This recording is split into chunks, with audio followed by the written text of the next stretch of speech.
2019 నుంచి 2024 వరకు వైఎస్ జగన్మోహన్ రెడ్డి గారి నాయకత్వంలోని మా ప్రభుత్వంలో మరి ఏ విధంగా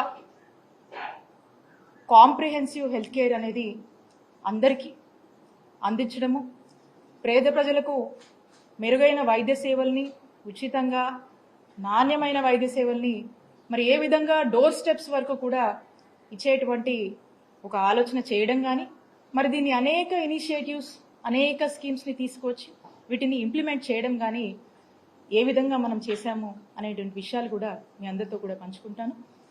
మీరు చూసినట్టయితే మరి ఆరోగ్యశ్రీ అనేటువంటి ఒక గొప్ప స్కీము ఆనాడు ఆ దివంగత మహానేత డాక్టర్ వైఎస్ రాజశేఖర్ రెడ్డి గారు 2007లో ఈ రాష్ట్రంలోని పేద ప్రజలు కూడా వాళ్ళ పేదరికం వల్ల, వాళ్ళ సిచ్యువేషన్స్ వల్ల, వాళ్ళకి ఏదైనా ఒక హెల్త్ ఇష్యూ వస్తే అది వాళ్ళకి భారం అయిపోతుంది. ఆ బర్డన్ని ఆ పేదవాడు తట్టుకోలేడు.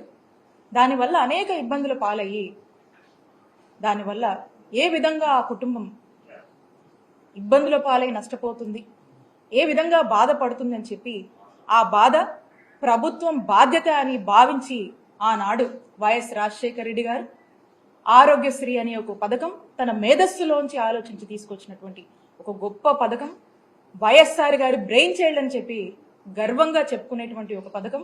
అప్పటి నుంచి ఇప్పటి వరకు కూడా ఈరోజు దేశం మొత్తం గుర్తించుకునేటువంటి ఒక పథకం, ప్రతి తెలుగువాడు కూడా గర్వంగా చెప్పుకునేటువంటి ఒక పథకం ఈ ఆరోగ్యశ్రీ పథకం అని చెప్పొచ్చు. మరి అలాంటి ఆరోగ్యశ్రీ పథకం అప్పుడు వైఎస్ఆర్ గారి హయాంలో మొదలై అప్పటి నుంచి కూడా అంచెలంచెలుగా కూడా ఏ విధంగా మరి జగన్మోహన్ రెడ్డి గారి ప్రభుత్వంలో మనము ఎంత గొప్పగా దీన్ని అమలు చేశామని మనం చెప్పొచ్చు. మరి ఆ మధ్యలో వచ్చినటువంటి ప్రభుత్వాలు కొంత వాళ్ళు ఏ విధంగా అంత ప్రయారిటీ ఇవ్వకపోవడం, ఏ విధంగా నిర్లక్ష్యం చేశారు అనేటువంటి విషయాన్ని కూడా మరి గత ప్రభుత్వాల్లో మనం చూసాం. మరి మనము జగనన్న ప్రభుత్వంలో ఈ 5 ఏళ్ల 2019 నుంచి 2024 వరకు ఈ 5 years టెన్యూర్లో మరి ఆరోగ్యశ్రీ పథకం మనం చూసినట్టయితే 1059 ఉన్నటువంటి ప్రొసీజర్స్ మనము జగనన్న ప్రభుత్వంలో 3257 ప్రొసీజర్స్ వరకు కూడా పెంచి తీసుకెళ్లి ఇంప్లిమెంట్ చేశాం. అంతకుముందు మీరు చూసినట్టయితే 1059 ఉండేది టీడీపీ హయాంలో. సంవత్సరానికి 1000 కోట్లు మాత్రమే ఖర్చు చేసేటువంటి పరిస్థితి టీడీపీ హయాంలో ఉండేది. మరి జగనన్న ప్రభుత్వం వచ్చాక ప్రతి సంవత్సరం సుమారు 3000 కోట్ల వరకు కూడా మరి ఈ ఆరోగ్యశ్రీకి మనం ఖర్చు చేసినటువంటి పరిస్థితి. అలాగే మీరు చూసినట్టయితే ఎంపానెల్డ్ హాస్పిటల్స్, నెట్వర్క్ హాస్పిటల్స్ రాష్ట్రంలో గత ప్రభుత్వంలో 1000 కన్నా తక్కువ ఉన్నటువంటి ఎంపానెల్డ్ హాస్పిటల్స్ని వాళ్ళని ఎంకరేజ్ చేసి వాళ్ళకు కావాల్సినటువంటి ఫ్లెక్సిబిలిటీ, వాళ్ళకు కావాల్సినటువంటి ఫీసిబిలిటీ, వాళ్ళకు అన్ని విధాలుగా కూడా ఒక ఫ్రెండ్లీ వాతావరణాన్ని ఏర్పాటు చేసి వాళ్ళని ఎంకరేజ్ చేసి 1000 కన్నా తక్కువ ఉన్నటువంటి ఎంపానెల్ హాస్పిటల్స్ని మరి 2300 హాస్పిటల్స్ పైగా కూడా విస్తరించేటువంటి అవకాశాన్ని జగనన్న ప్రభుత్వం నెట్వర్క్ హాస్పిటల్స్కి ఇచ్చింది. మరి ఈ రోజున మనం చూస్తున్నట్టయితే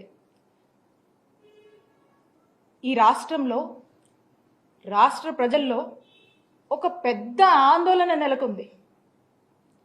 అదేంటంటే మనం చూస్తూ ఉన్నాము, కూటమి ప్రభుత్వం ఏర్పడ్డాక కూటమి ప్రభుత్వంలో ఉన్నటువంటి మంత్రి గారు వారు మాట్లాడుతూ ఉన్నారు.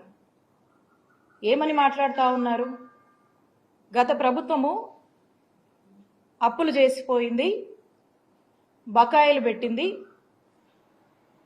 మాకు బాధలు ఉన్నాయి, కష్టంగా ఉందని చెప్పి వారు మాటలు చెప్తా ఉన్నారు.